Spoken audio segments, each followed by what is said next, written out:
save the freaks. Again, you think here to save the freaks.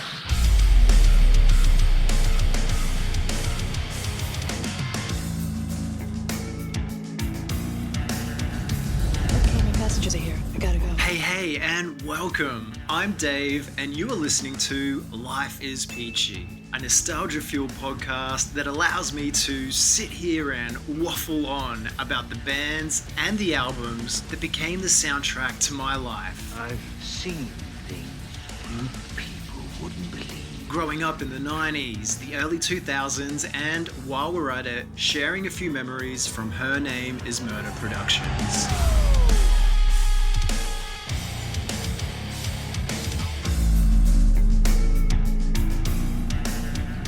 Lips, welcome to episode 27, and just before we get into it, I'd love to let you all know about my second podcast, The Mixtape Sessions, currently streaming on the usual major platforms. Excellent. What does a second podcast mean? In between waiting for new Life is Peachy episodes, you can also check out The Mixtape Sessions, a stripped back, intimate podcast already stocked up with 10 tracks waiting just for you. That's a lot of nuts! Interviews with the likes of Australia's Sunk Lodo, Spine Shake's Johnny Santos, ex-Crazy Town frontman and founder Brett Epic Mazer, original Head PE drummer Ben BC Vaught, and Vision of Disorders Tim Williams.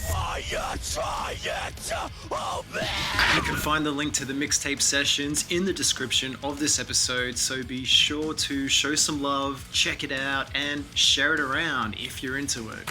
Their early work was a little too new wave for my taste.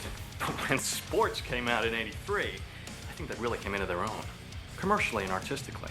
And with that being said and done, I would also love to dedicate this episode to two of my closest friends. Both friendships changed my life forever for the better. Wow. Jordan, my oldest friend, who introduced me to Orgy all the way back in high school, 25 years to be precise, and my mate Badger. Discovering our common love for Orgy incidentally sparked the beginning of our amazing friendship. Get on with the ceremony!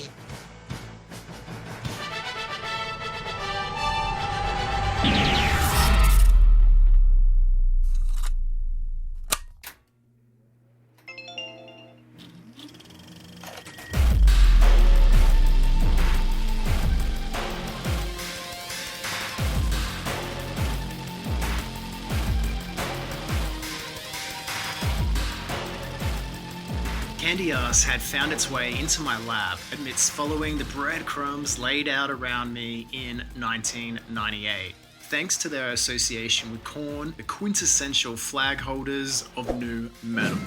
Signing with Korn's Elementary record label and testing their music to a live audience for the very first time via the infamous Family Values tour, there was a prominent, somewhat immediate wave of acceptance for Orgy, thanks to this association and fan base ripple effect. It's science. At a time when the ever-growing collection of bands forming under this genre umbrella had created for themselves some sort of rat race pecking order, Orgy had a secret weapon packed under their belts. They seemed cut from a different cloth. Not only armed with a completely unique sound, the visual aesthetic of Orgy captured me from the very beginning. They were a cinematic band. Did you settle for a PG-13 relationship? Jay Gordon, Amir, Ryan, Paige, and Bobby were toy dolls from the production line belt, equipped with a pop boy band sensibility, both in sound and image, caped in a fluidity of a grimy 80s new wave soundscape, bright synth guitar, lo-fi bass and drum interplay, and poetic-esque narration fronted and delivered by a charismatic frontman, somewhere across between the energy of David Bowie and Leonard Cohen. Orgy's debut album celebrates its 25th anniversary in 2023, a milestone that is both dumbfounding and worthy of a standing ovation, simply for the reason it's near impossible to wrap one's head around the fact that this album was devised and created a quarter of a century ago. Candyass is a fusion of so many layers and a product of its time, at the tail end of a century, already pushing the envelope in nearly every possible way, which in turn created something iconic, standalone, and resistant to the ticking hands of time. There's never enough time.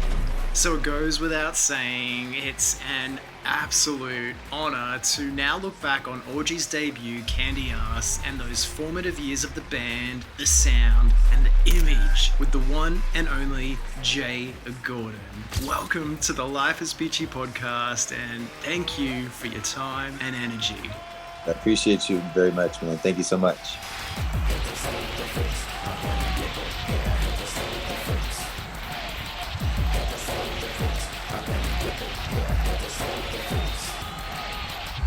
Save the freaks. I'll get you think here. Had to save the freaks.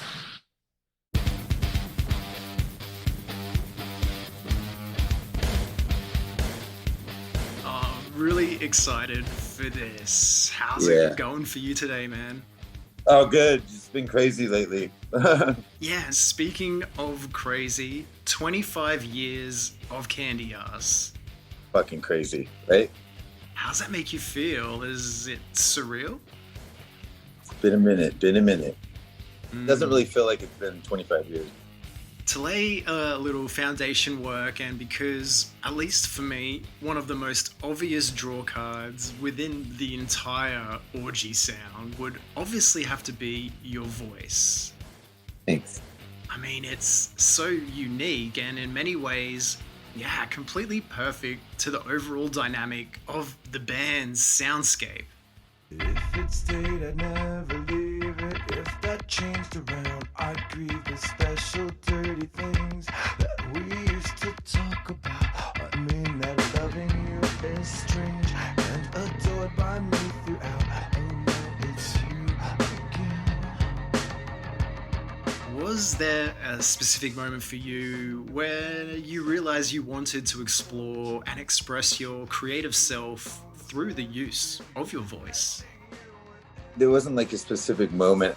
Really, it was more out of necessity because we couldn't find a singer. Like, I wanted to play bass and just write the songs, write a lot of stuff, write some lyrics, whatever I had to do, and produce and record. There was just no other options for singers at the time when we were really looking. So I just kind of just did it and then got Paige to do the bass stuff instead of me. Yeah, and speaking of bass, in the late 90s, Dead Sea were without a bass player, and you were actually asked to play bass for their self-titled album recorded in 1997, which, coincidentally enough, was also helmed by Candyass producer Josh Abraham. Oh, yeah. It's just a little bit of extra trivia there amongst this, and writing, recording your own demos. How did that original era Orgy come together in terms of recruiting members to fill out the lineup and form a band? I'd been messing around with Ryan and this guy, Dennis Shin, down in Orange County. I was kind of playing with them, kind of putting a band together.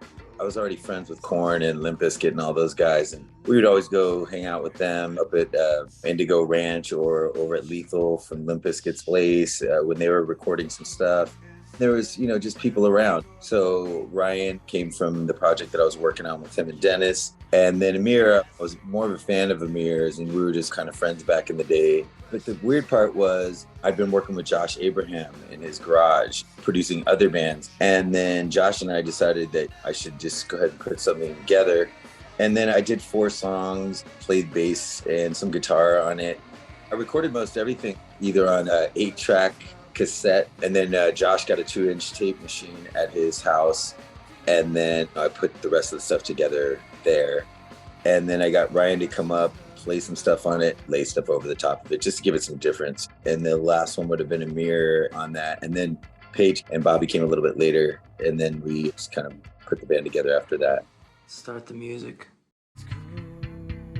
I always kind of recorded all my own music, like without a band. Just make a drum machine sound like a drummer, do bass and guitar and stuff. That's why Korn signed me, because I had songs that I just did it by myself. They signed me based off one of those songs. It's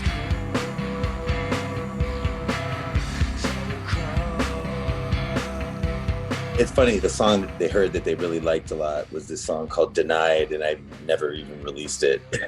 I was actually able to track that song down on YouTube. I'll link it in the episode description because someone has actually uploaded the original 4-track Orgy demo from 1997, and Denied is the closing track.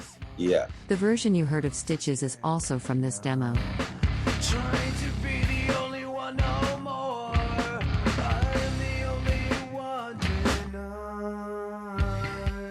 It's interesting to hear this one because I can really feel self-titled Cold Chamber vibes, if I'm being honest. But, I mean, maybe they felt Jay Gordon vibes because that same year, Cold Chamber's 1997 self-titled debut was released on Roadrunner Records. How did your relationship with producer Jay Baumgardner form, and how did your role in productions, specifically such as this one, take shape? Jay Baumgardner was really, he taught me the most about production. Him and Johnny Love from Love Hate, but mostly Jay Baumgardner. I mean, I was like the first runner at NRG Studios when it was first opened. Right, that's cool. Yeah, it started off in a house. I was like the first runner there. I used to make food. I used to sleep in this little tiny room there, you know, just to learn. I just wanted to learn everything. So he's the one who helped me get started on a lot of things. And also wanted to produce a band before I got the Orgy thing. I mean, I knew that I was doing Orgy and the possibility of me getting signed was pretty good, but I wanted to get a record under my belt. So that's why I did the first Cold Chamber record with Jay Baumgardner. And as a first under your belt, that has to be considered by many as a classic debut and one that essentially spawned their entire career. Fucking crazy. I feel like they've now become a legacy act in today's eyes. At the very least, Loco has gone on to definitively become a quintessential nu metal anthem, period.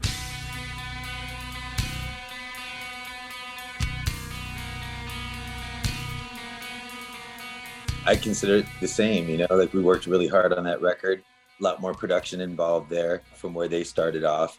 It was a little more of an uphill battle because everybody was so new to everything back then. We had all the bells and whistles at our disposal, so we did the best we could with what we had to work with, and it worked out. Yeah, man. Love those guys too, each and every one of them. And also produced the first version of System of a Down with the original drummer. I like to play.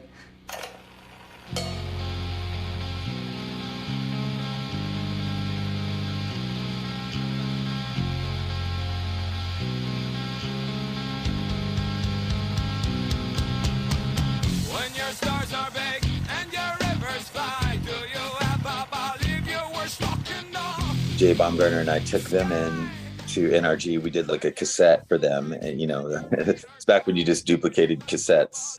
And they got their deal based off of what we did.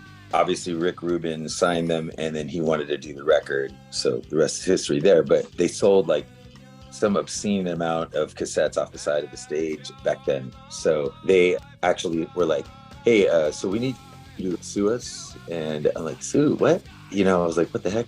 And they were like, yeah, we sold a bunch of records and we need to get out of this. We need to get Rick to do the record. So I wouldn't say sue. It was more like, we need you to file some paperwork. We're not going to dispute it. We're going to pay you X amount of dollars.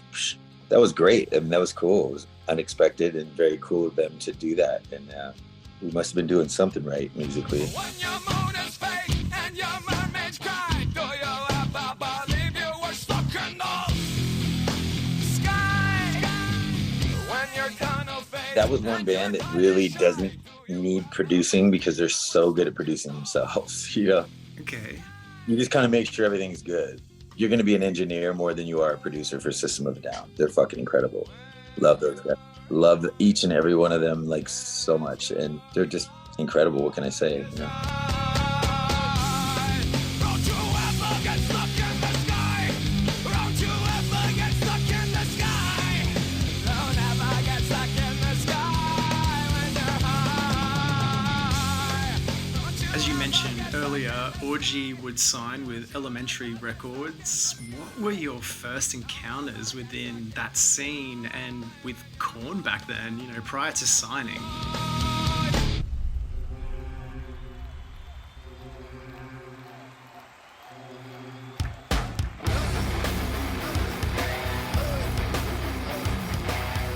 So I would go see them play. This is before they even had a record deal. I'd heard about the band through some friends or whatever. And then I immediately clicked in with Jonathan and those guys, Jonathan, Brian, and David. I would go see them in Huntington. They would play up in LA, like the Roxy. And then I introduced Jonathan to my roommate, or maybe she introduced him to me, but they started dating just for like a brief time. We're all really good friends mostly. Yeah, it was way back in the day, right before they got their record deal. They had like a cassette that was like buzzing around town that everybody really loved. Yeah, it was great.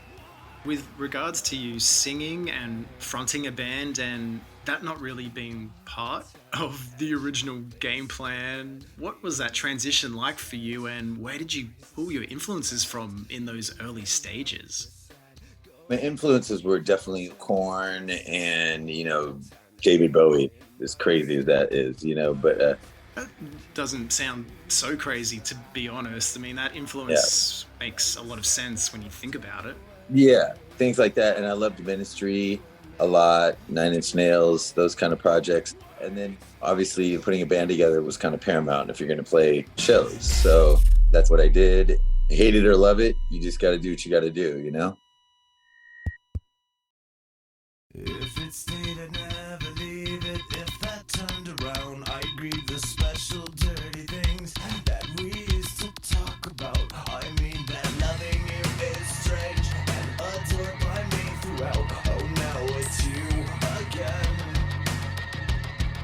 In describing the sound aesthetic of Orgy, which, and yeah, I mean, correct me if I'm wrong here, I have heard it was inspired by cinematics. Can you talk me through the exploration of Orgy's sound and where those influences came from?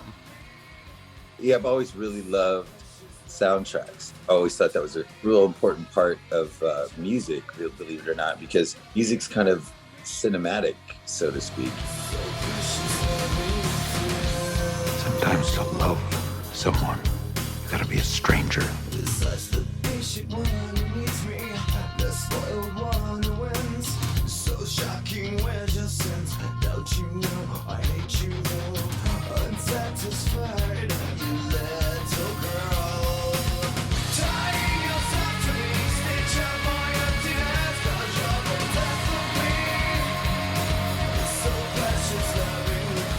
If you visualize things, music is very cinematic to me. It always has been. Some songs just end up in a movie and it's like perfect. I kind of look at movie soundtracks as being very key to my music.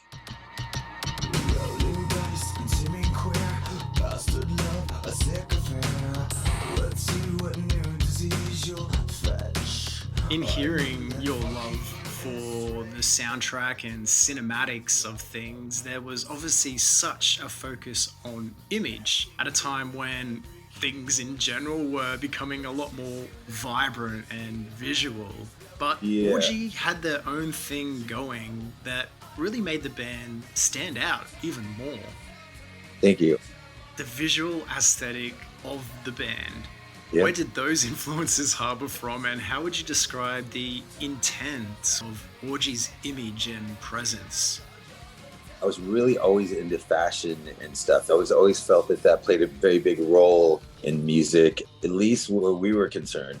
Try to make yourself a little bit different than everybody else. That whole futuristic element came from things that I would watch, movies, things like that, and always being into fashion. So that was paramount, that the band be very forward thinking, or at least that's the way I saw it. You know what I mean? Whether everyone agreed or not, but it seemed like everybody kind of was cool with it.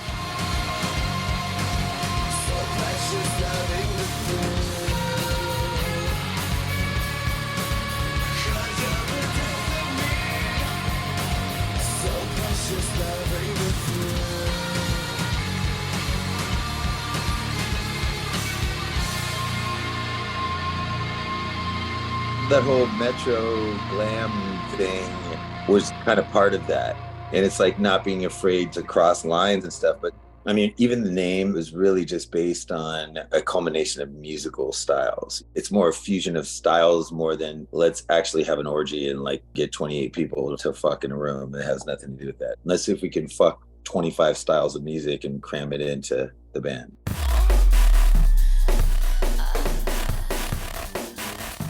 See, Mr. Gibbs, most people never have to face the fact that the right time and the right place, they're capable of everything.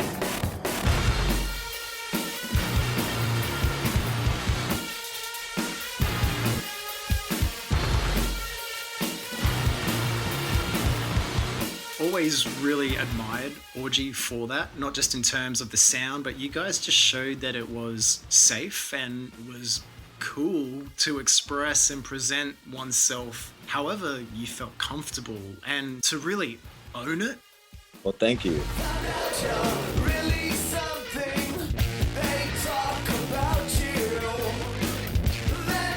My guitar player Ryan was a hairdresser, so him and I were really into the aesthetic of it all. It was real interesting to be able to put that stuff together and try to set yourself apart from everybody else. And then before too long, everybody had our haircuts and things like that. And then it wasn't that special. You know, you do something and everybody's like, oh, this is cool. I'll do the same thing, which is great. It's flattering and all that kind of stuff. Now I look to other younger bands that are coming out and I look at them and I'm like, oh, that's cool. I like that look. You know, maybe adapt a piece of clothing here and there. I'm still into fashion and things like that. It's not as big of a deal as it was before. I think everybody does everything now. Yeah. Everything's so accessible and so readily available that to really set yourself apart these days, you got to do something that's so drastic that it's like, what? Disorder, chaos, anarchy. Now that's fun. Shave off exactly half of your hair and just have like one side hair and then do the same thing with your clothes, maybe paint your body, all kinds of things, you know?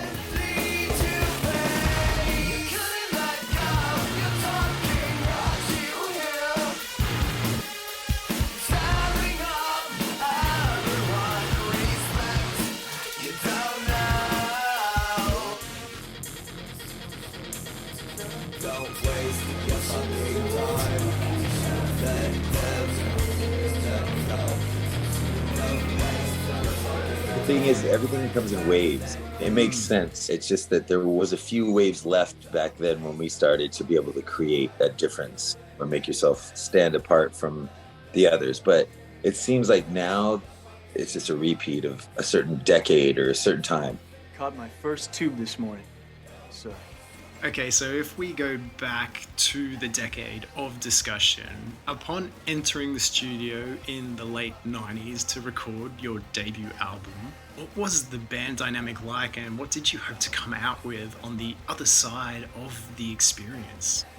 It pretty much ended up like it was supposed to. We were flying blind back then. We just had no idea. Let's try this and see if it works, you know.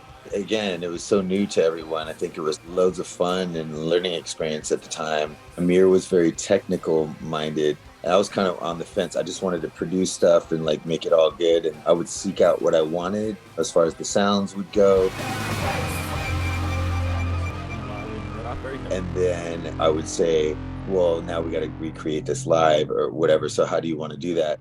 Like if I programmed a bunch of stuff on my synth, like a Triton, for instance, on the first record. I did a lot of stuff on that. And then Amir had a lot of synth guitars and stuff. So what he would do is just buy the rack version of the Triton that I had, and then he would use a synth guitar to mimic what I was playing. So he would just learn the parts and play them live. What? Did we just become best friends? Yep.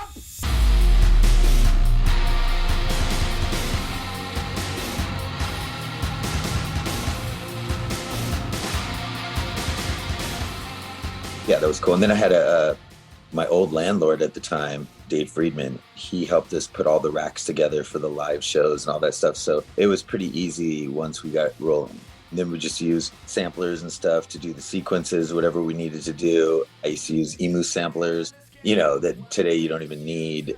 But every band's been using tracks for days. I don't know any bands that don't use a little bit of something here and there, you know? Yeah, especially today, I imagine. Yeah. People try to give me shit about that. I'm just like, oh, I don't know. I've always done that.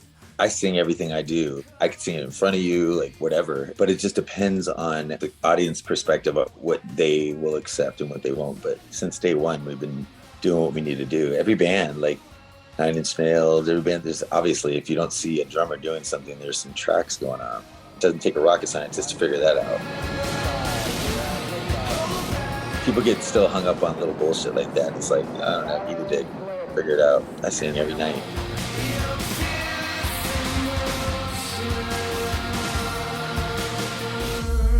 What does that mean? Know me. Nobody knows anyone else, ever. Why did you come to choose Josh Abraham as co-producer for Candyass?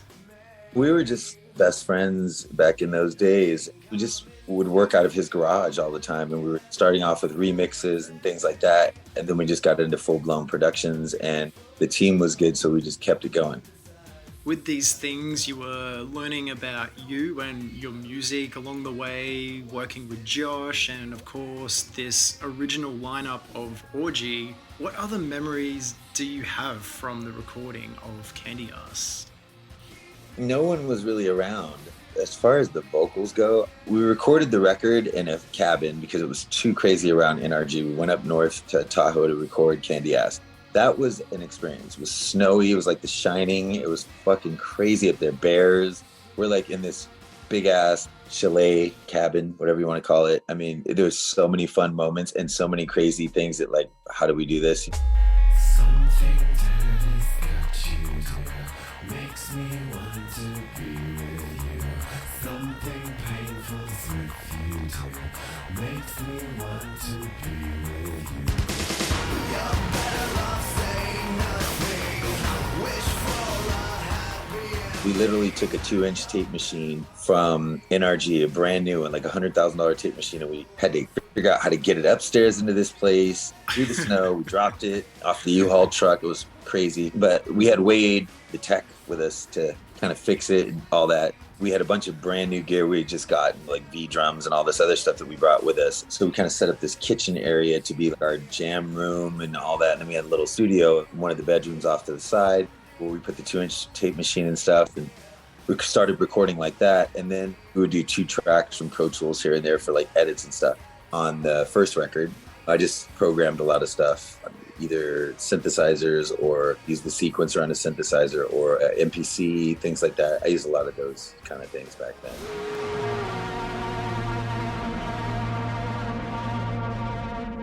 We did some scratch vocals up there, and then I went back to Josh's garage, here in LA on Melrose and Highland, and just literally sat in his garage and recorded my vocals by myself on the computer, and then had an engineer, Chad Federici, R.I.P.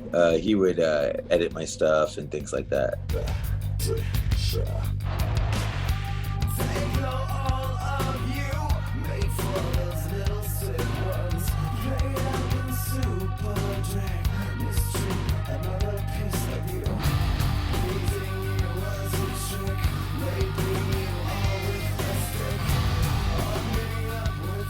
So I started, getting in touch with the computer on the first record, and then I really got into it on the second record. Right. I didn't really get good at the computer thing until the second record. I spent a lot of time personally on those first 2 records myself.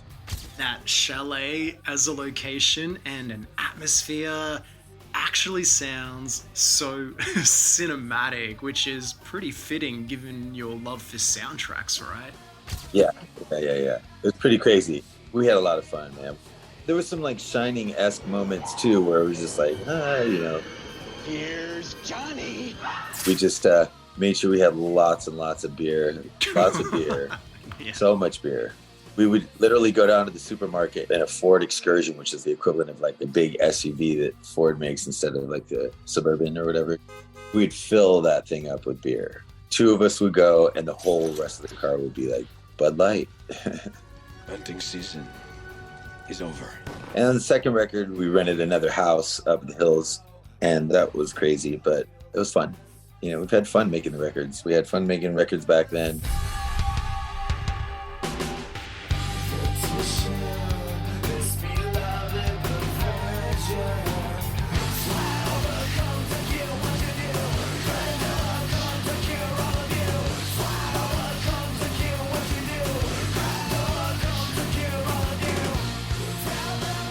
does the album title Candyass originate from? It's the name of a drag queen named Candyass that I'd met. I was with Josh Abraham at the Shrine Auditorium Depeche Mode show, and literally like the Flintstones walked up to me. They were dressed like the Flintstones. It was Alexis Arquette, Candyass, and a couple of others. It was like maybe Flintstone night. I don't know what it was, but they just looked so crazy to me.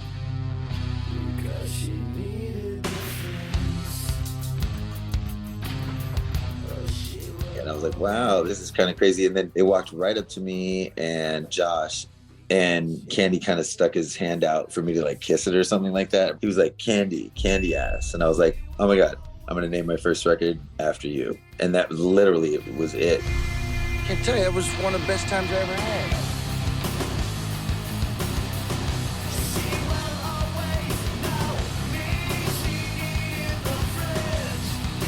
And then down the road, those guys became like really good friends of mine, and they would come over and hang out at the studio and twist all the knobs when I'd go to the bathroom or something. And I'd come out and like, what the heck? This sounds really weird. What the hell?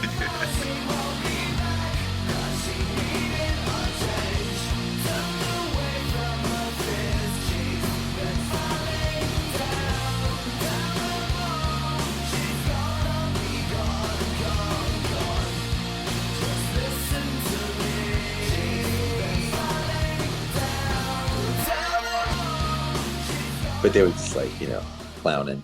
I would have such good times with them. They were really cool people. And no matter him, her, whatever pronouns they wanted to use, they were just real people and really good friends of mine. It was really upsetting. Obviously, the death of Alexis, that was really, really sad. That was fucked. But, shit happens, I guess. I can only imagine that within the realm of your life and that universe you exist in, there would obviously be a lot of highs and then a lot of lows. Yeah, there is. Music, it comes with the territory, you got to get used to it. You never really get used to it, but you just have to accept it for what it is and enjoy the people for as long as you have them for. I wish the rain would stop just once. Can't rain all the time.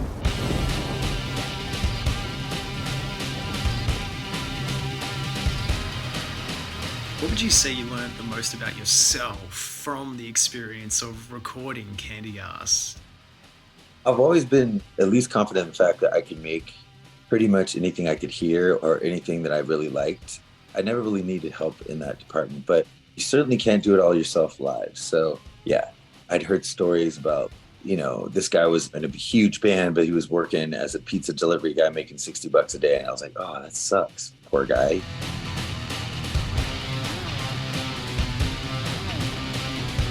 It's like looking in a mirror, only not.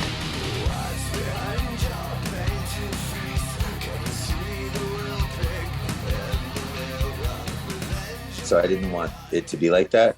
But at the same time, you gotta know your worth. You can't just give stuff away. I definitely did that. I'm sure it'll all come out in the wash one day. Not that it really matters, but I'm not going to cry over spilled milk now. Why sit around and be just bummed about well, I should have done this and I should have done that. And I did this before, I ever met this guy or whatever, and then I'm splitting stuff with people. And it's just like, no good deed goes unpunished. I'll tell you that much too, because you can't just, this is honest to God truth, bro. Me to the world, whatever. I got no reason to lie. I don't know. I still make my own music. I can still sit in the studio today, start a song, finish a song, and not have any involvement with anyone. I've done that since day one. That's what got me signed. You know what I'm saying?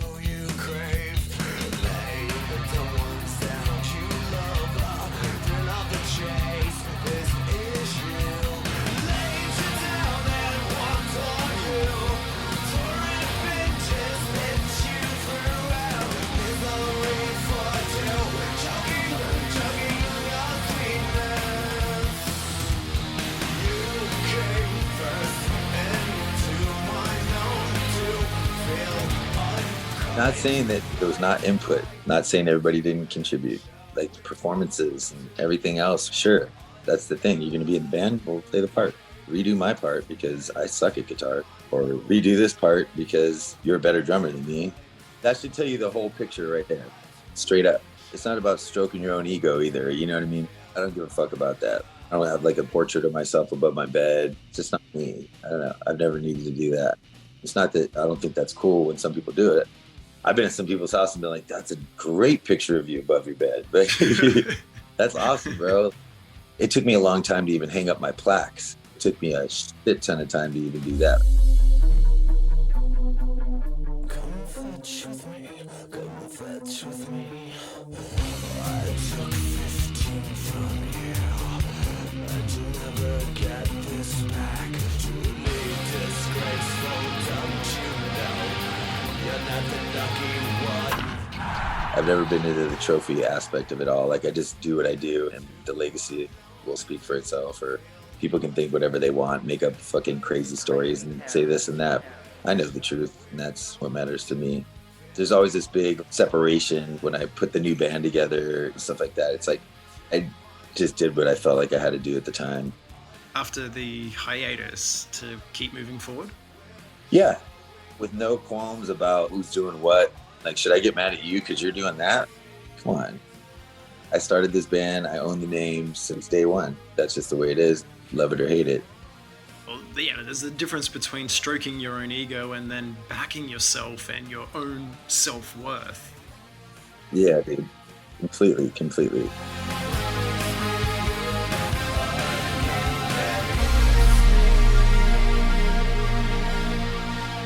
I just didn't enough back then. Yeah, it's a struggle, you know what I mean? But like, you know, hey, it's life. Talk about PC. I definitely just was like trying to roll with the punches, kind of fighting it at the same time. I was young. I probably said and did a lot of things that just weren't very smart or whatever, but you live and you learn. Hey, you're a real blue flame special, aren't you, son? Young, dumb, and full of cum. We all come into this business green. Hopefully you leave with more knowledge than you did coming in. I've definitely gathered that. So for that part of it, I'm very grateful, and grateful for anybody that was a fan or is a fan or will be a fan. Grateful for everybody that I performed with or played with, and former members, new members, all that. There was definitely, gratitude as far as where I come from. I hold everybody in the highest regard. Even if you don't see eye to eye with somebody on something, or you guys don't see things the same way, you can't tell somebody that they're wrong for thinking the way they're thinking or whatever. But I know what I did, and they know what they did. If you want to be honest about it, go ahead. If you don't, keep lying. I don't care. Good evening, ladies and gentlemen. We are tonight's entertainment.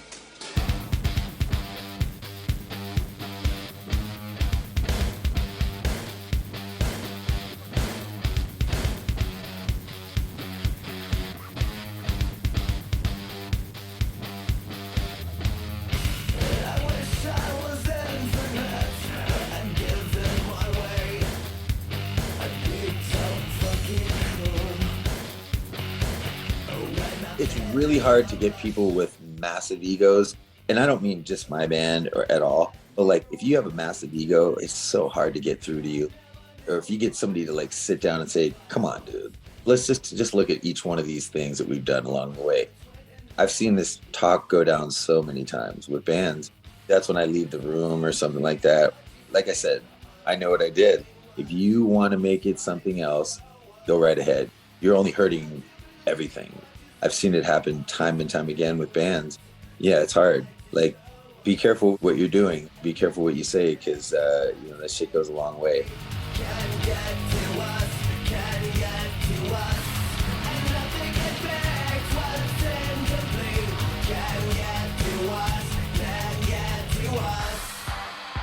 Whatever your name is, get ready for the big surprise. You're me. With so much emotional and creative investment in your music, in your art, do you remember how you felt on the eve of the album's release? I was excited. I wasn't aware that KROQ was going to play the songs, and I heard Stitches on the radio driving down the street, and I was like, what the fuck? It was so crazy. I was really excited. It did really well, and no complaints there, but it just caught me off guard more than anything. I was anticipating the release, excited that the record was coming out, like, say, tomorrow, but it was like 2 p.m, sunny, just driving down the street with somebody, and all of a sudden I heard Stitches on the radio, and I was like, "Arr." And what a song. Stitches has to be one of my favorites. Appreciate you. And then almost immediately, like within a matter of days, maybe a week or maybe a month or something, it just all feels like a day to me. But then Blue Monday just took off right away. Radio just kind of just took off. So they backed off of Stitches. I would hear it periodically, but they definitely went with Blue Monday and just ran with it. It was the easiest one, I think, for anybody. We interrupt this program to bring you a special report.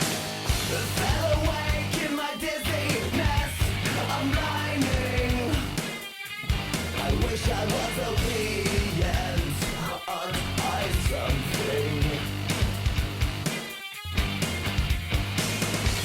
I'll never be rational, I'm binding. If I was a record company guy back then and I was looking at a whole catalog of songs that I had to like figure out which one was going to be singles or whatever, and even if you have band's input or management's input or stuff like that, you're going to go with the easiest thing and just play all your cards on that song. And that's kind of why that Blue Monday song, I think, took off. I mean, New Order, great song. They wrote a great song, which is why we even did it. So you're not going to argue with that. You're just going to let it roll. We messed around with another cover. This Sheena Easton, this chick from ABBA, and Phil Collins did a song called I Know There's Something Going On. So we messed with that first. And then I decided to go with the Blue Monday thing because it just was the right fit. It was real easy. We put it together. It just kind of all flowed together. And yeah, it was the right one. I don't think the videos that we've done have ever really evoked exactly what I was thinking or the way I saw the song going down or anything like that. But no complaints. The videos never, technology-wise, were never there. Stitches was cool. Blue Monday was cool for what it was. I think Fiction being the closest to how I saw things playing out back then, which is why I sought out that director. To hear more about the making of the Dreams in digital music video from Orgy's Vapor Transmission, head over to www.patreon.com/Life Is Peachy Podcast.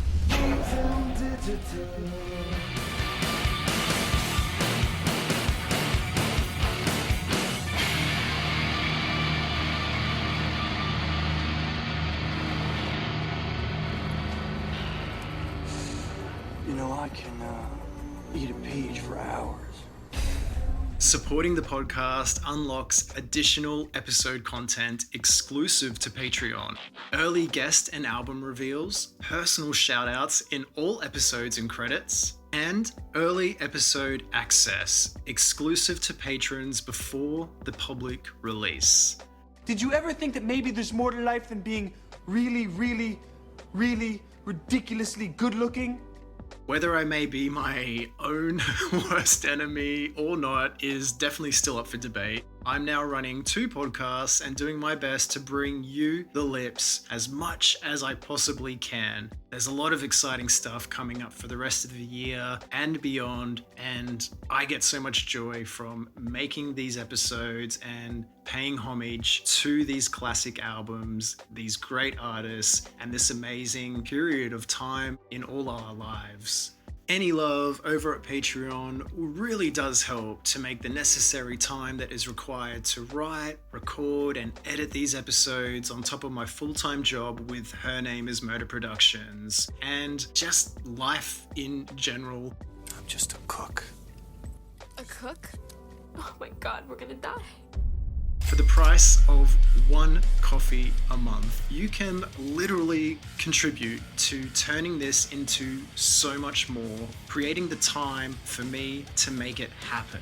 It really does make a difference. More support means more time, and the most important thing, more episodes for you. You guys tired? I'll go get all the sleep I need and I'm dead.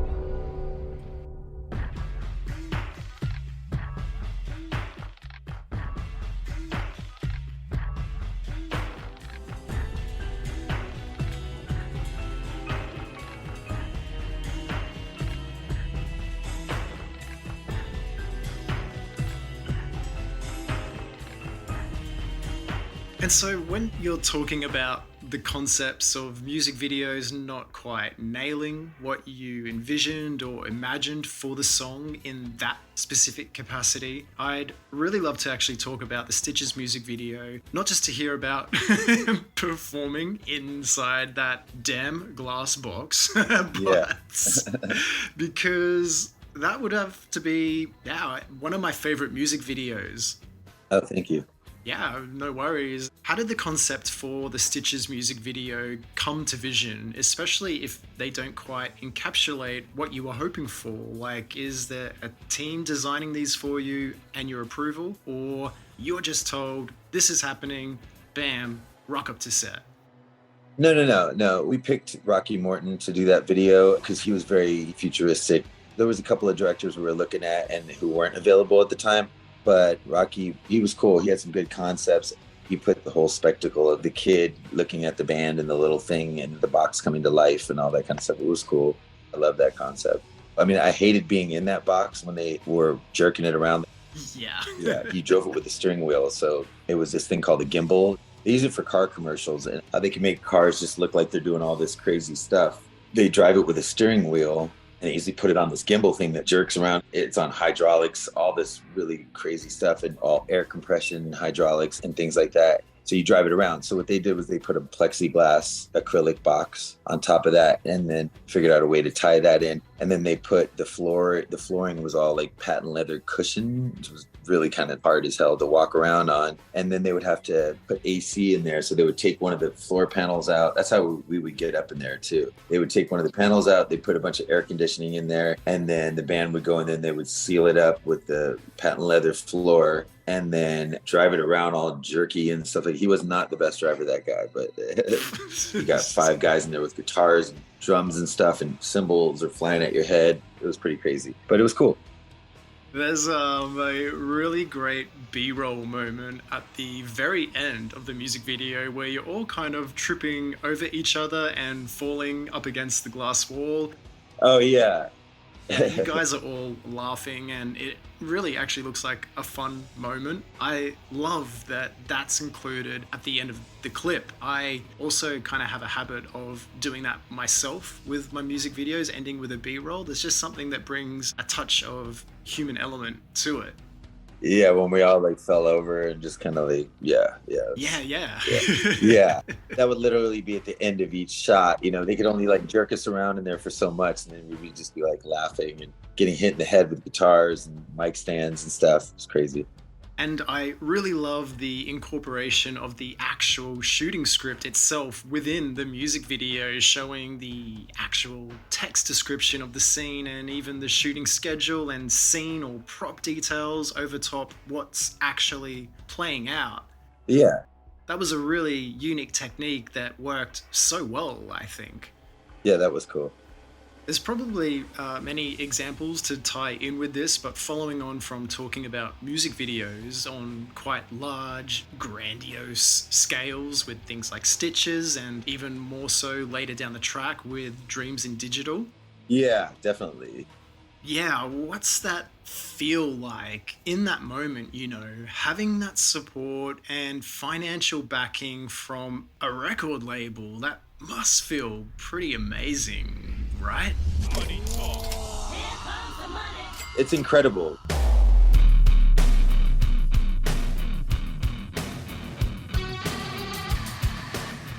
Mind you, you have to pay it back. I knew that as well, but like the promotional support that they can give you and obviously the financial support if they believe in you enough to keep it going is incredible, man. Yeah.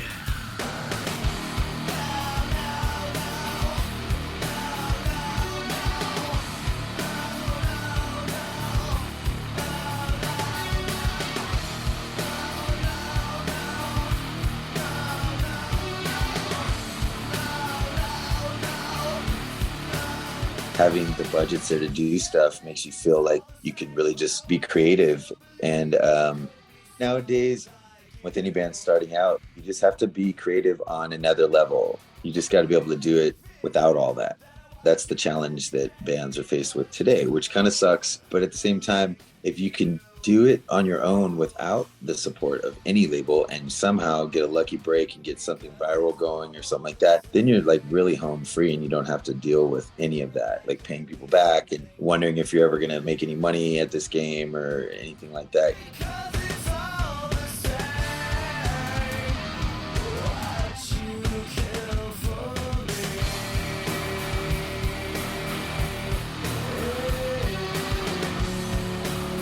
That's the disappointing part behind a lot of it, but labels still exist, and that's cool. I wouldn't even be opposed to, I know how it all works, and I still would sign with a label if it seemed like the right thing to do. At this point, it's pretty useless. But if I was a band, coming up and a label wanted to get behind me and stuff, I would still do it. Like I said, unless you can figure it out on your own and like, boom, you have the magic bullet and it just works all the way through, that's great. If you don't need to have it, then cool.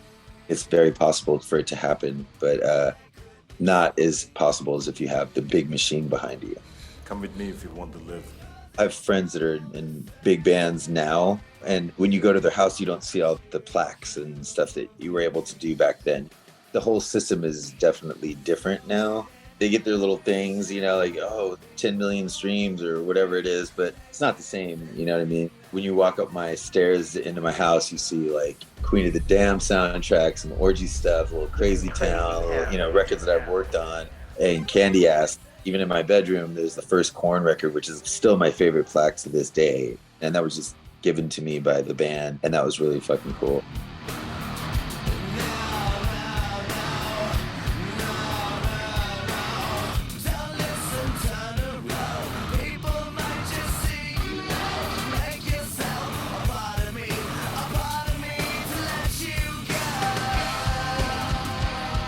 That's the one. I always hung that one up, and then I would have the other stuff just kind of laid in a corner somewhere and stuff. And then finally people were like, dude, just hang these up. Like, fuck it. Yeah, man. I always just felt like, am I glorifying like myself too much or something by hanging my Candyass plaques and my vapor transmission plaques and, the Canadian one and the other one. It's just like, I don't know. I felt that was the most unimportant part of it, but at the same time, they just don't do it anymore. So it's kind of cool for people to be able to see that, I guess. So I don't mind. I don't know. When you've been a part of so much and achieved so much, I think it's okay to be proud of that, man. No doubt so much blood, sweat, and tears goes into it all. Yeah, for sure.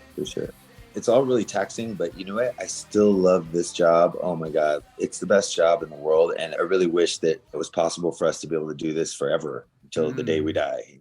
It would be my honor, my privilege to be able to do that for as long as possible.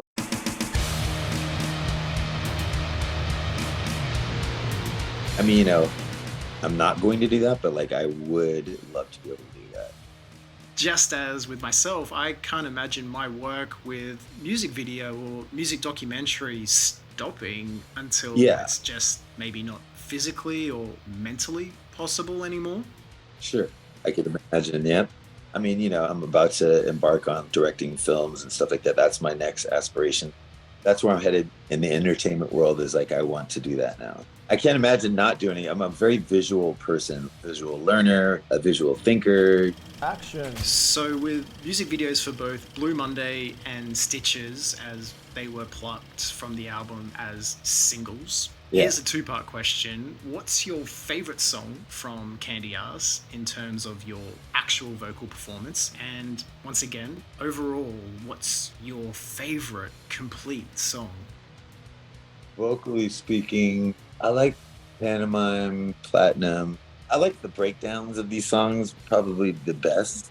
I think those are the coolest moments for me. Those are my favorites, I think. I love music and other songs like maybe Dissension or whatever, but Platinum was fun to sing. It was kind of the one that spoke to me the most.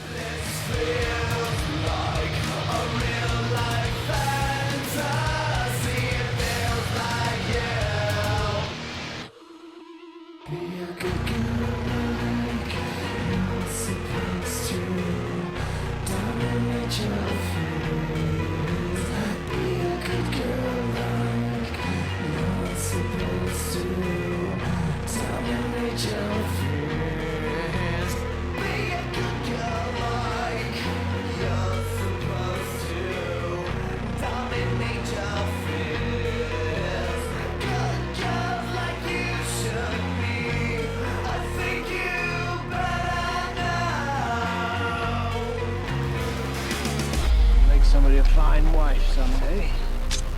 You should see me bake a cake.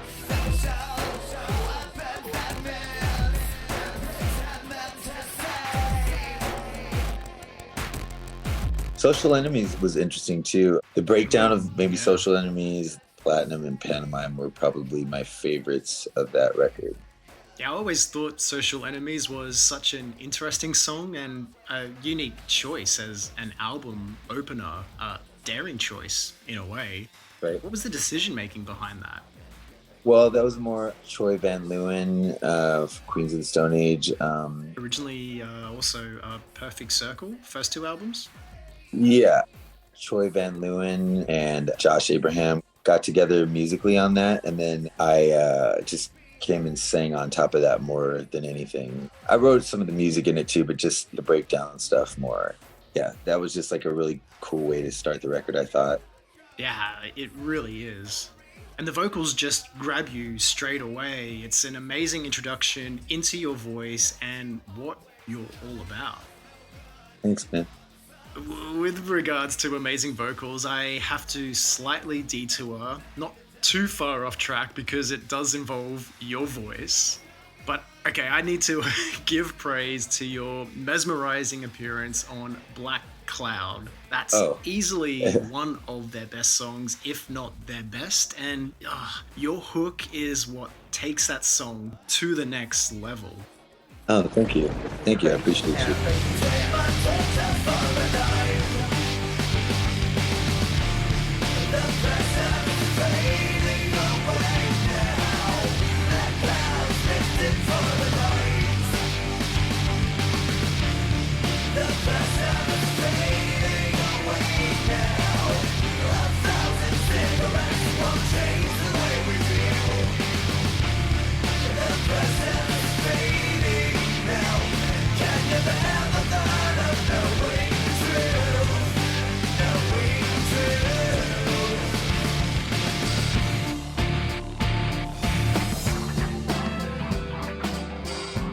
The following is a segment from episode 21 of the Life Is Peachy Podcast with Shifty from Crazy Town. Yeah, so when we made the first album, Jay Baumgardner came in and worked on that album and killed it. It was just a cool time, but that song came about naturally. We wanted to incorporate Korn guitar tones and elevate. We were all like Orgy, the whole gothic gangster kids, gothic graffiti artists. We were mixing it. I even remember sitting on a couch at 5 a.m. with Jay Gordon. We were talking about what the vibe of Orgy was going to be. I remember Jay was like, Blade Runner. The vibe has got to be Blade Runner. He didn't even have the name, and we were sitting there. We were watching TV in this commercial. It was like a party line thing, and it kept coming on. 1-800-976-ORGY. And he said, that's what I'm going to call the fucking band. I remember that like yesterday. What memories do you have from recording Black Cloud with Crazy Town? That record, I'm gonna actually kind of back away from that one. Well, let's just talk about Black Cloud. I mean, I was in Chicago at the time and went into Ministry Studio, Wax Tracks, or whatever studio it was. Wherever I recorded that song, it was a really good studio in Chicago, one of the best ones. And they had one of my favorite mics ever, like an Elam 250 or 251, whatever it was. That was a great sounding mic. And I just went in and sang, produced my little parts of it and whatnot. Yeah, just sent it to them, It was cool. I just came up with some stuff and just sang it and did it. Just a couple hours. Smashed it out. Yeah.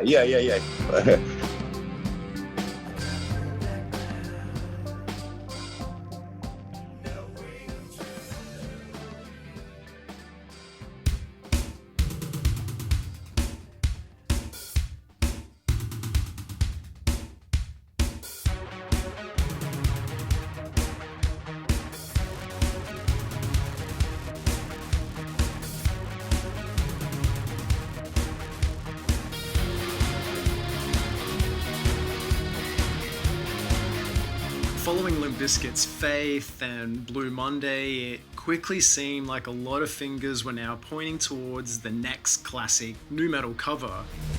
The world has changed since you reigned.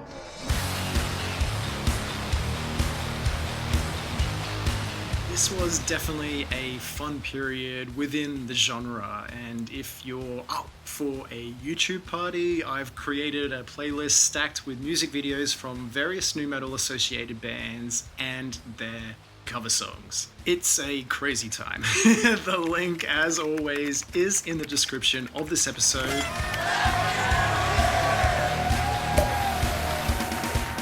Nu metal cover songs. This was a thing. And for some bands, a potential shooting star to the next level of success and exposure. You are about to listen to a segment from episode 8 with Machine Head's Rob Flynn.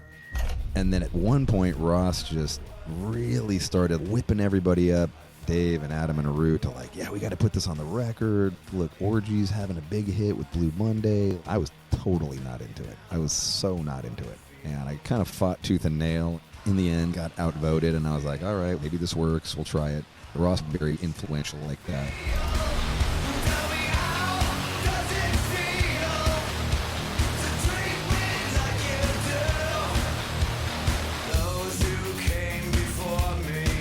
How did Orgy feel amongst the music happening at the turn of the century, and I suppose you could even say being placed under that nu metal umbrella? Yeah, I mean, that's just stuff that's beyond your control, and people just make genres and they just kind of roll with them and you just get lumped in. There's nothing you can really do about it. I don't know. We had our own term for it and people just kind of lumped you in with the nu metal. I think it was just, nu metal was 90s, you know? It's the 90s.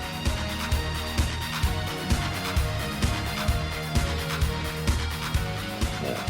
I think a lot of bands got lumped in with that probably weren't nu metal at all. Oh yeah, definitely. It became quite a lazy umbrella term, I think. Yeah. People just make up their own names for stuff, and then somebody at a radio station or somebody at a label just kind of coins a term, and then they'll roll with that, even if you don't agree with it, you know. I preferred the death pop thing. That's kind of what I looked at it as. I don't think that there was any other bands really doing that, so that's just what I coined it as, and nu metal is kind of a more blanketed genre. Like death pop would be a very obscure niche market. I always loved that. The term death pop associated with Orgy's aesthetic just sounded great. Yeah, sure. It should have just been its own thing and that would have been that. But it's fine. I don't really care about the nu metal thing. I can imagine, though, that a massive pro from being placed under that association was the amount of attention being catered towards a lot of those bands at the time. Yes, for sure. So you can't argue with it. Like, you know, sure, lump it, do whatever you got to do if you got to put a genre on it. And I guess the hard part, which definitely followed, were bands trying to survive and move forward from that label after nu metal became a dirty word for a hot minute. And then it's like right now, it's so on again. Look at Sick New World. That was hugely successful, and they could have done that all year and it would have been successful.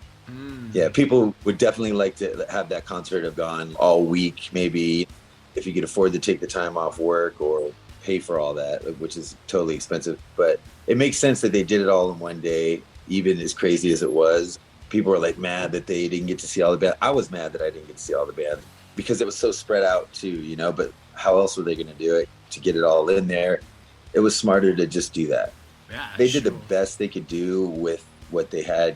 I think Europe is a little more accustomed to doing big, huge festivals like that, where they have the spaces to do it and they've got it all figured out. Over the years, they've kind of mastered the technique of how to put on a festival.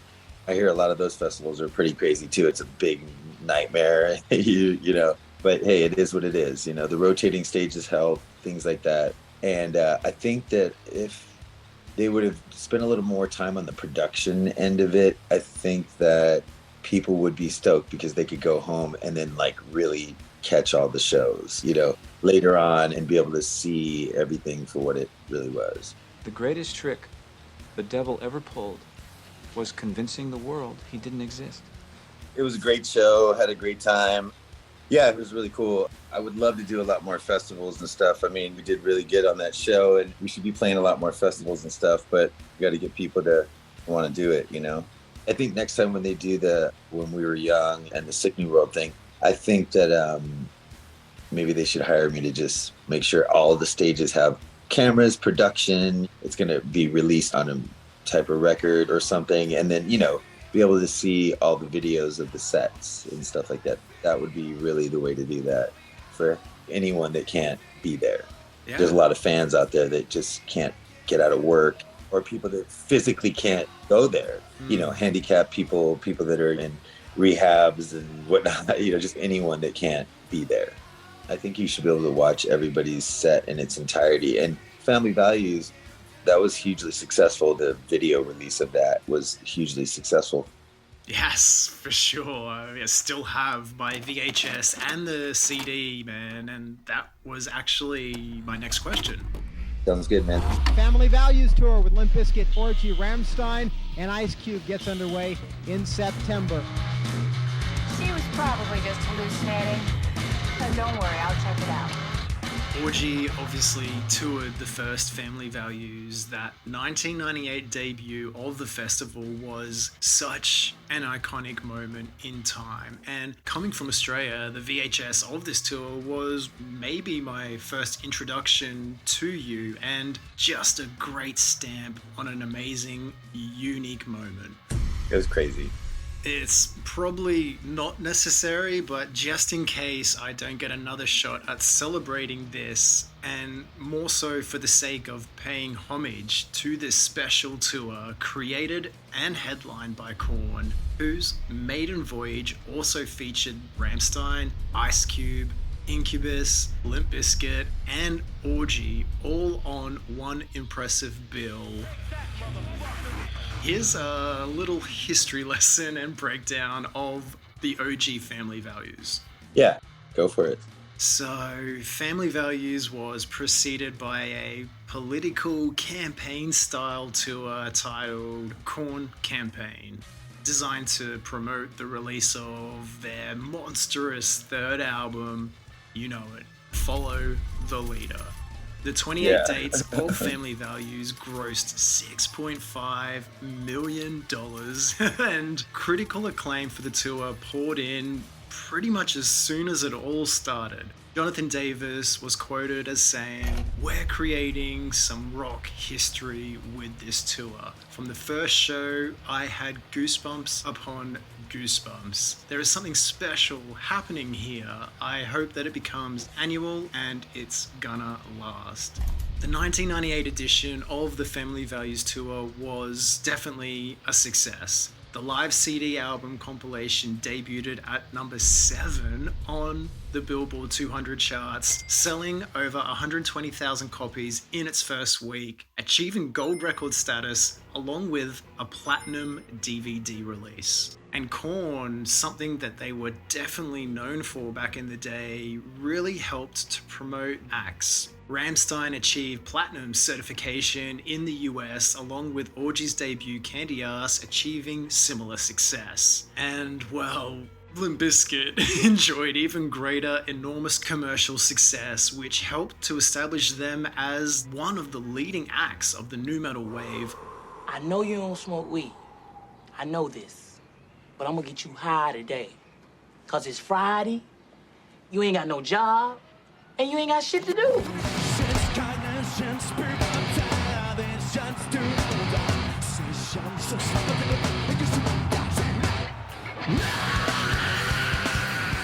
Just a little something extra, which I found really interesting. Due to contractual obligations to shoot the now cult classic movie next Friday, Ice Cube was replaced by Incubus for the final 5 dates of tour.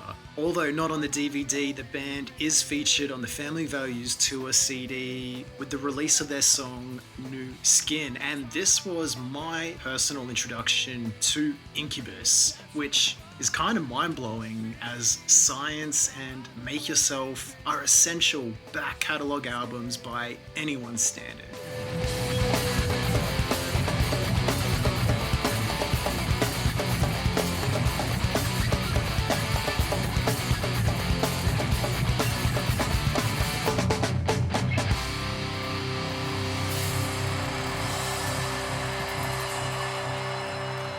So much sprouted from this tour. Hi, I'm John Ross with MTV News here outside Tower Records in Los Angeles, where there are a couple of blocks where the fans lined up. It is Midnight Madness officially, and that's because it's night number 1 of the Korn campaign. Southern California's... The zeitgeist and impact of Korn at this point in time simply cannot be ignored or denied, and I deep dive into this phenomenon with Alpha Wolf drummer Mitch Fogarty. Check it out. Episode 6 of the Life Is Peachy podcast is, at least for me anyway, it was such a fun celebration of that period of existence. What a time to be alive. Yeah. It really was. I think I discovered Korn from Queen of the Damned. Wow. Nice. I remember coming across Korn on the tail end of Life Is Peachy. I first heard Good God on a Sony sample CD and remember becoming infatuated with the cover of Life Is Peachy because I could never afford the album with my pocket money at the time, so I would just listen to this song Good God over and over, courtesy of my free sample CD, and look at the album cover in my magazine. Around this time, I had just started high school and Got the Life was on the radio, and I was then able to buy that CD single. And of course, the album Follow the Leader soon followed. Being around at that actual moment, the moment of that pandemonium, that moment where Korn were quite honestly one of the biggest things of the late 90s, it was something else. They were charting with the pop superstars, and it was really bigger than I'll ever be able to put into words because it became ingrained into my livelihood. You couldn't walk around anywhere in my neighborhood without a Korn tag somewhere. It was really some sort of momentum that just swept up pop culture completely for a good few years, you know, that peak. I'm like so happy. This has like been it, man. I know. This is like, look, they roll all over me. Can you believe this? I'm never washing my hands again. I'm a cry.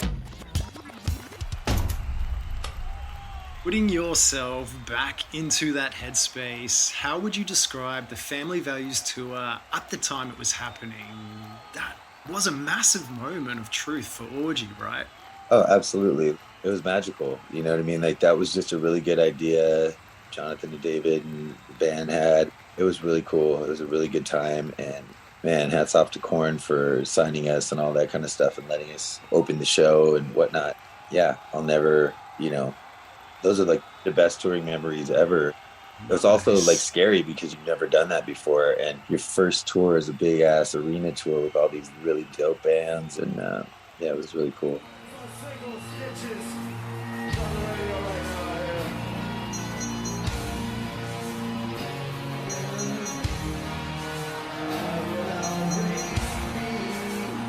Yeah, my brother and I really love that additional intro before Stitches, which isn't on the studio version of the song, but appears on the Family Values tour.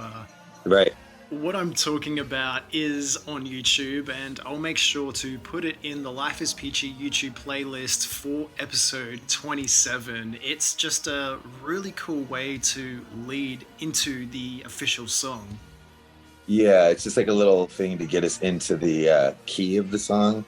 Because it starts off with vocals and bass, and the bass is just playing like a scrape thing, just a little. So you have to have something to go off of. So to get you into the key, now I just have the bass player hit the note, and then I know what key I'm in, and then we start the song. But back then, it just felt right to just do a little something to go into it to get us into the key of it.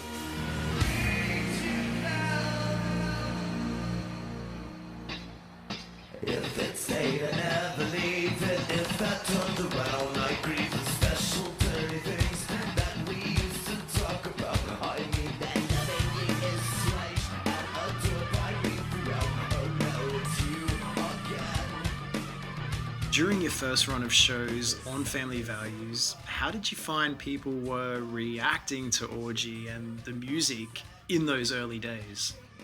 They were a little confused. People were there to see Korn and Ice Cube and Limp Bizkit and, all the bigger bands, obviously. So they were a little thrown off. But then we would hit the stage The people would just be getting into their seats and whatnot. And then they would just sit down and look at us like, whoa, you know? So we'd have to do a lot to just get them to recognize or whatever. But Korn was always really good to us as far as giving us like full sound and everything. So we didn't have to worry about sounding too quiet or anything. There might have been like a 5% lift for each band. But it was really cool being the babies of Korn, you know, because they signed us. So we had the same sound man as they did, things like that. But it was interesting, you know, like some shows were better than others, of course, but they were really accepting of us considering.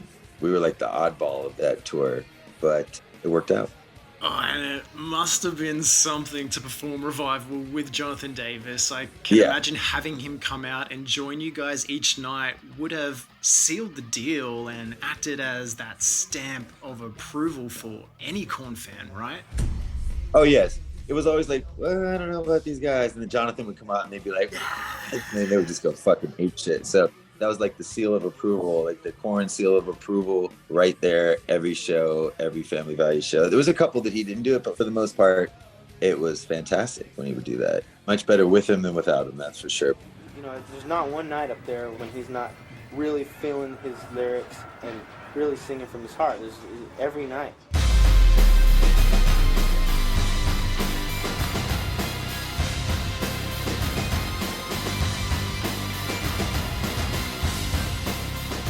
But we still play it because of the Family Values tour in general. If we can squeeze it in, we still play the song because it's an important one, you know. We didn't play it at Sickening World, but this last festival that we were on, we did just to pay homage to those days.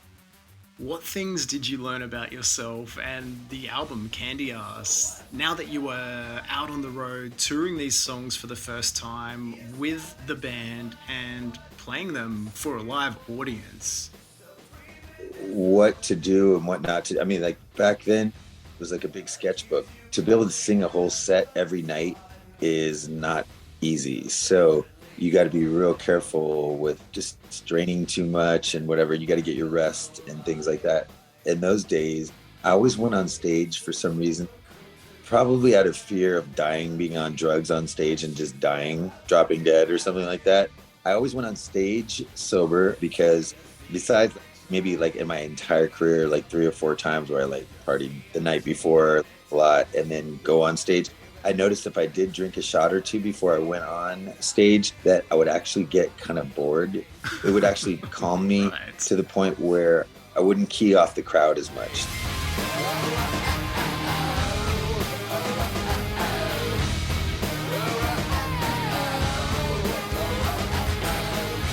The more uncomfortable I feel when I go on stage, the better off I am.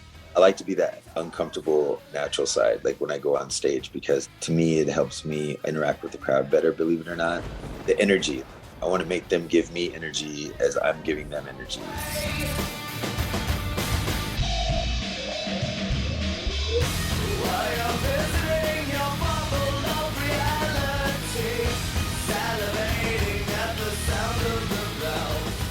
I noticed when I drink, I would just kind of leave that part of it out and it would just seem a lot more boring, I guess. But maybe it sounded better. I don't really know. Looking back, the world was wide open. So if you pace yourself, you can get through it all much better. It was doing the real big bulks of shows, like 7 in a row, 8 in a row or something like that. That's tough. So you see, I try.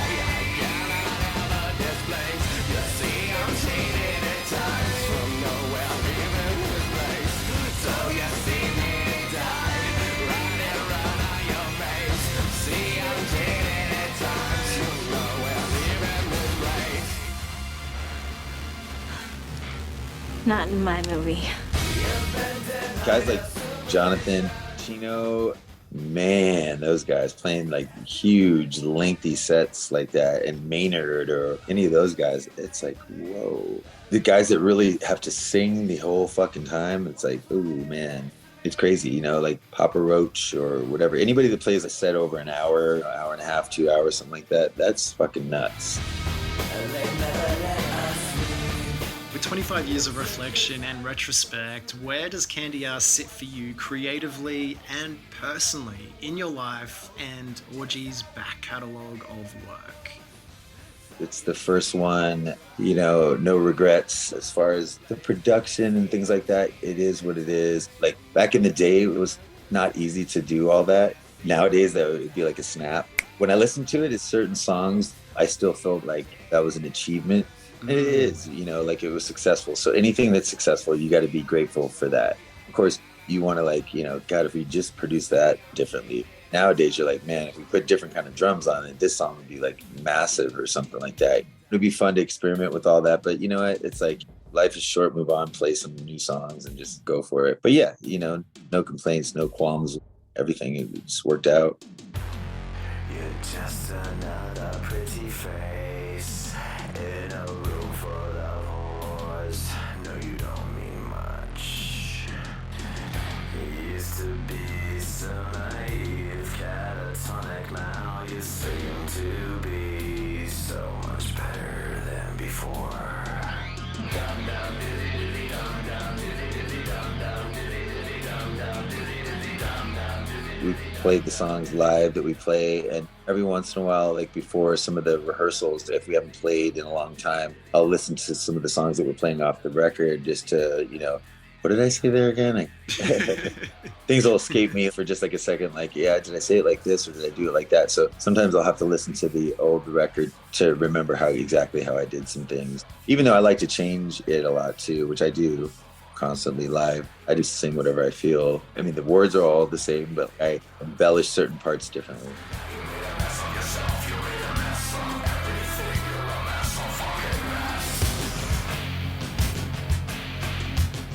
We have some new songs coming out, a song called Ghost, and the next one after that is going to be called Perfect Weapon. So stand by for those. Those are going to be really cool. I think it's a definite direction that we've never really done. Maybe something that we should have tapped in on sooner, but I think why not? If you can do it, like, you know, I'm having fun with it, and so we just went with it. It's a little mind-blowing because you're like, that's an orgy? It's super heavy, so you'll see. Okay, cool.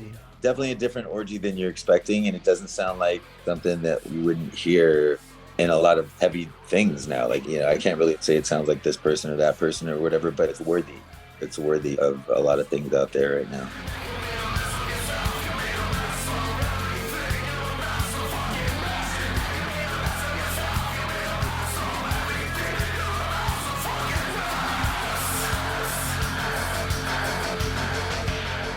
That's exciting, man, and something to look forward to. And in the spirit of 25 years of Candyass, is there anything that warrants you doing something this year to maybe commemorate that? Like, even if it's throwing a few more songs into 2023's set list or something?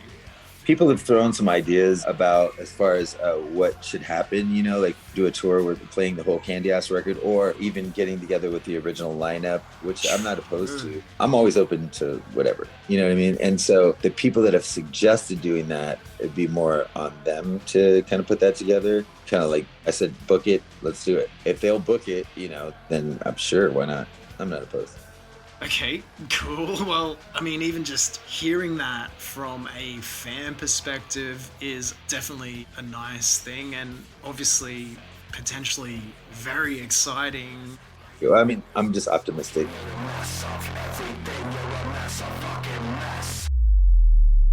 I can't say no to things that make sense, of course. I'm sure that, you know, the rest of the guys probably feel that same way too. Anything's possible, so I'm open.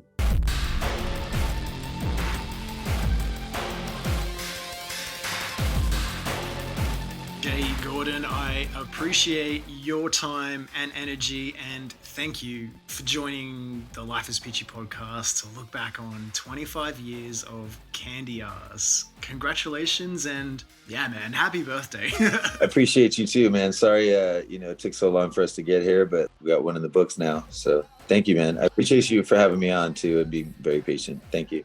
No worries, man. Yeah, I'm back out running errands, being a dad and doing all that shit now, but like, yeah, right on, man. Well, yeah, thanks for squeezing this in. Myself and the fans appreciate you jumping on. I hope you had a good time and enjoy the audio documentary cinematic celebrations of Candyass. Yeah, I've seen some stuff. Yeah, that's cool, man. Thank you. I really appreciate you doing that. And I'm sure the other artists that have done it too feel the same way. So I'm glad we got together and do this. And if you ever want to do it again, let me know. Thank you.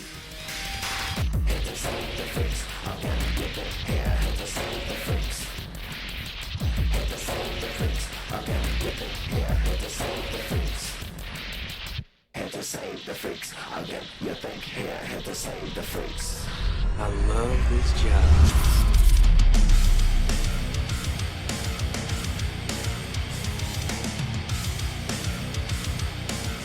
And there we have it, episode 27 of the Life Is Peachy podcast, and my chat with Jay Gordon and 25 years of Orgy's classic debut, Candyass. Oh, how it pains me to do this. Wait, I still function. Wanna bet? A huge thank you to all my supporters over at Patreon, and big love to my Michael Bolton tier patrons, Majika and Vaginator. Be sure to check out the second podcast if you haven't already, the mixtape sessions. The link for that is in the description of this episode. And until we hang out again, I would love to also take this opportunity to say a very big thank you to you listening right now for spending your time and energy with me and Jay Gordon today. It means so much. Have an amazing day. See you at the party, Richter. Bye-bye.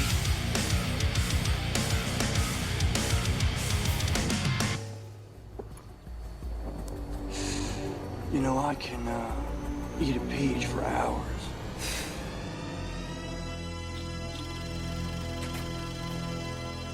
This episode was written, edited, and produced by myself. Recorded from the comfort of my own home. DIY style. With each guest calling in from wherever they happen to be around the world at that particular time. The Life Is Peachy theme song is an original tune for this podcast, written by Tim Richardson. The Life Is Peachy podcast is not monetized. All music rights and credits go to its rightful owners. Further details can be found in the description of the specific episode. All artwork is original and illustrated for the Life Is Peachy podcast by Chris Lisa Leifting.